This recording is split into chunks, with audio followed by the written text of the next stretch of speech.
Welfare പാർട്ടിയുടെ UDF പിന്തുണയും ജമാഅത്തെ ഇസ്ലാമിയെ തന്നെ പൂർണ്ണമായി ന്യായീകരിച്ചുകൊണ്ടും പ്രോത്സാഹിപ്പിച്ചുകൊണ്ടും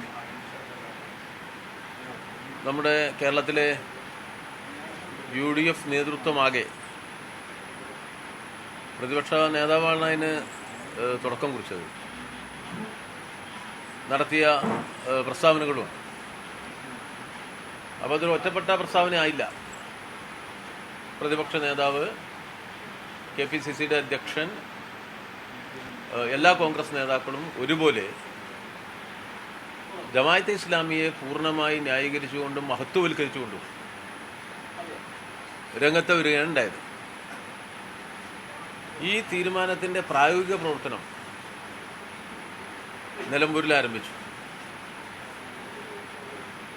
വർഗീയവൽക്കരണം ലക്ഷ്യമിട്ടുകൊണ്ടുള്ള ജമാഅത്തെ ഇസ്ലാമി പ്രവർത്തകന്മാർ കൂടി അംഗങ്ങളായ UDF പ്രത്യേക സ്ക്വാഡുകൾ ഇപ്പോൾ ഈ നിയോജകമണ്ഡലത്തിൽ പ്രവർത്തനം ആരംഭിച്ചിരിക്കുക.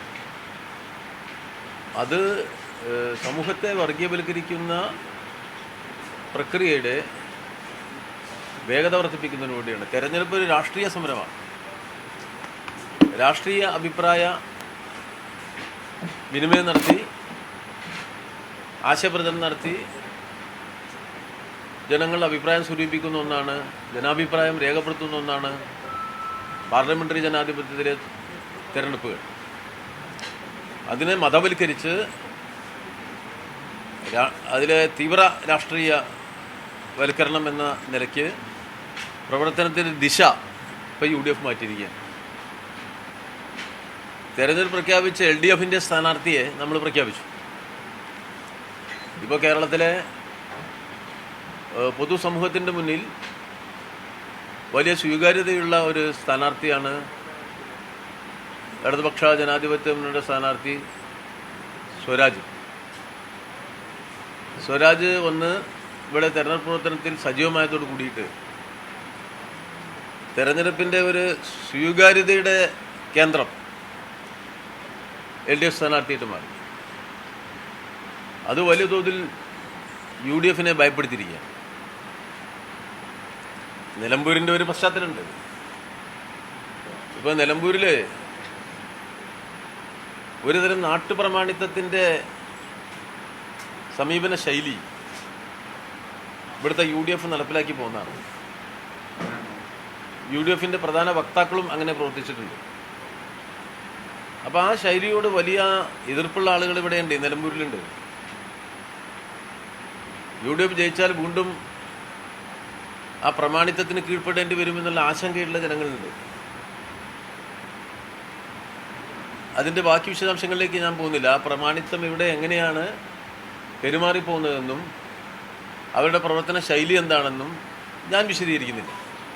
പക്ഷേ നിലമ്പൂരിലുള്ള ജനങ്ങൾക്കതറിയാം. അപ്പോൾ രണ്ട് സ്ഥാനാർത്ഥികൾ, രണ്ട് മുന്നണികൾ എന്നുള്ള താരതമ്യത്തിൽ UDF ഒന്ന് പിറകോട്ട് പോയി. വലിയ ആത്മവിശ്വാസത്തോടു കൂടി ആണ് അവർ തുടക്കം കുറിച്ചതെങ്കിലും സ്ഥിതിഗതികൾ ആ നിലയിലല്ല എന്ന് വന്നതാണ് ഈ അപകടകരമായ രാഷ്ട്രീയ കളിക്ക്, തീവ്ര വർഗീയതയുടെ രാഷ്ട്രീയ കളിക്ക് UDFനെ തയ്യാറാക്കിയിരിക്കുന്നു.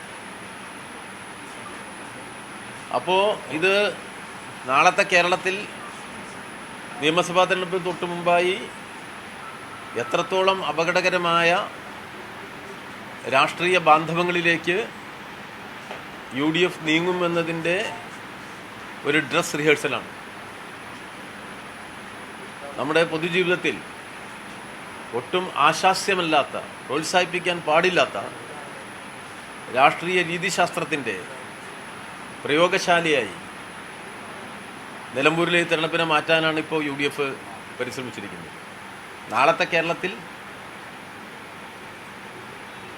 ഇടതുപക്ഷത്തിൻ്റെ ഈ ഗവൺമെൻറ്റിനെ മാറ്റാൻ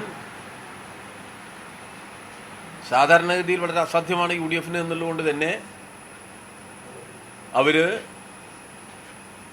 ഈ ഏറ്റവും അസ്വീകാര്യമാവേണ്ട ഒരു രാഷ്ട്രീയത്തെ മഹത്വവൽക്കരിക്കുകയാണ്. നമ്മളെ ആശങ്കപ്പെടുത്തുന്ന ഒരു ഘടകമാണിത്. ജമാഅത്തെ ഇസ്ലാമിയെ മഹത്വവൽക്കരിക്കാൻ പ്രതിപക്ഷ നേതാവും കോൺഗ്രസ് നേതൃത്വവും ഒരുമിച്ചിറങ്ങിയിരിക്കുക.